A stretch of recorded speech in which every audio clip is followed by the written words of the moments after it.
What's up? This time I'm interpreting another song by Lupe Fiasco by request. This one is The Game. And before I get into it, I just want to tell you generally what I think of the song.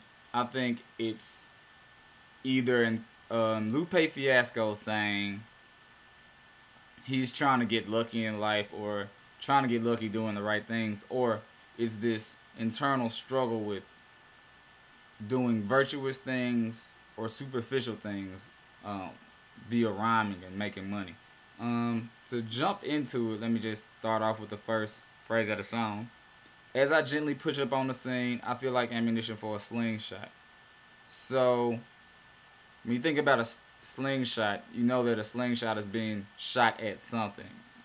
It has a target, and Lupe from Jump is telling us he has a target and a goal he's trying to accomplish in life. So we have to figure out through the rest of the song what he's talking about and what this goal is. Then next line he says, "I'm trying to get triple sevens on my slot machine and knuckle up with time like a ring watch." Now, you could take this two ways.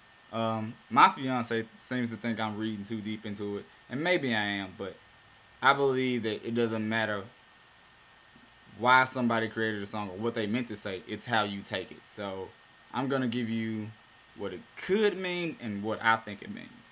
He says, "I'm trying to get triple sevens on my slot machine and knuckle up with time like a ring watch." Now, traditionally speaking, luck is seven is associated with being a lucky number. That could be all that he's meaning. He's trying to get lucky in life because I interpret slot machine as his life. Slot machine can be used as a metaphor for life because you pull the lever for a slot machine via start life and things randomly happen like in a slot machine. You can't really predict what's going to happen. So he's trying to get lucky in life. But the way I interpret it, which my fiance thinks I'm being reading too far deep into it, and maybe I am, but you be the judge, and maybe you can just appreciate it, not thinking about it. He has this internal struggle making two decisions. And I say that because seven, biblically, and I believe Lupe Fiasco is a religious person, there are seven deadly sins and seven virtues. And the seven deadly sins are faith, hope, clarity, fortitude, justice, prudence, and temperance. The seven virtues seven sins are lust, envy, pride, gluttony, anger, greed, and sloth. I believe this because later on, in the end of his run, Lupe Fiasco says, "I'm just trying to do the opposite of left, as long as it's the opposite of death." That's why I came to that conclusion, and we'll build up from that. Like I said, I believe he's struggling between to do the seven deadly sins or seven virtues, and that's the meaning of the number seven. But what's the meaning of the number three? Number three is associated within Christianity and Islam with being God's decree, or when God says something is going to happen, he decrees it in threes. Three wise men went to see Jesus. Three times Peter denies Christ before the second time the rooster crows. The Islam, some devotional rites are repeated three times. There's three holy cities: Medina, Mecca, Jerusalem. Just things like that. When God decrees something, he decrees it in threes. And I interpret it as Lupe saying, by God, I'm trying to do something right. But I'm trying to get triple sevens for the seven virtues, but here I also have this other thing to go to. But let's just move on because it's just taking up too much time. So he's split between what he's aiming for right now, and he's fighting time so he can make this decision in life, because you have to make this decision in life or in order to get in accordance with God. And I believe Lupe feels that through his song. So he says, "With no wings, hustle man sitting in the rubber band. Dennis the Menace's weapon of choice. The windows up and so dead intended, unintended windows of a Rolls. Broken glass on the driver's seat of a Royce." A lot to go through, but let me try to shorten out for you. With no wings, hustle man. No wings. I'm not an angel. I'm a man. Trying to do the right thing in this world. But Dennis the Menace's weapon of choice I don't know. I get sort of lost in that one. But broken glass on the driver's seat of a Royce. That to me represents the wrong decision. Breaking in someone's car. That's what I see when I hear that rhyme. Broken glass on the driver's seat of the Royce. Then he says, now how I'm supposed to sit for Mr. Wilson drop a dime? Meaning, if I do wrong, break into a glass car, how I'm going to sit there and try to get away before Mr. Wilson drops a dime. Because it's going to be very uncomfortable to do wrong.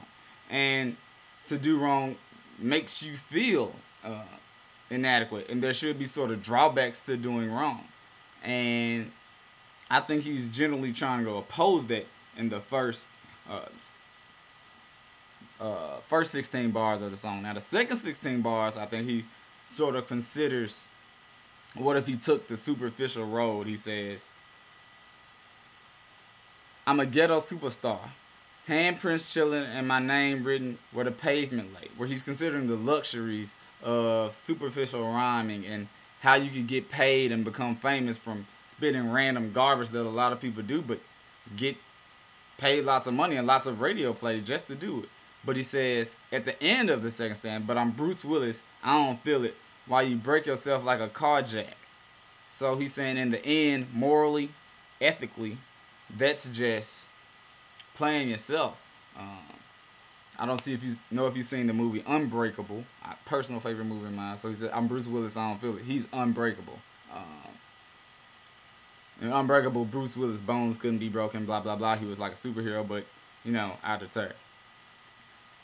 Third rhyme in this last 16 bars, he says, N-words trying to pull my card, stop my shift me to the graveyard and knock my hustle.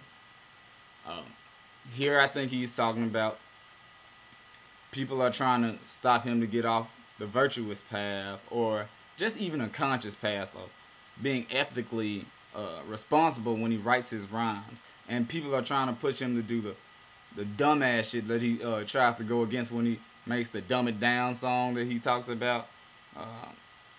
He refuses to dumb down the lyrics of his songs for the sake of making money. And ship me to the graveyard and knock my hustle. Basically, people want to push him out if he doesn't do that type of stuff.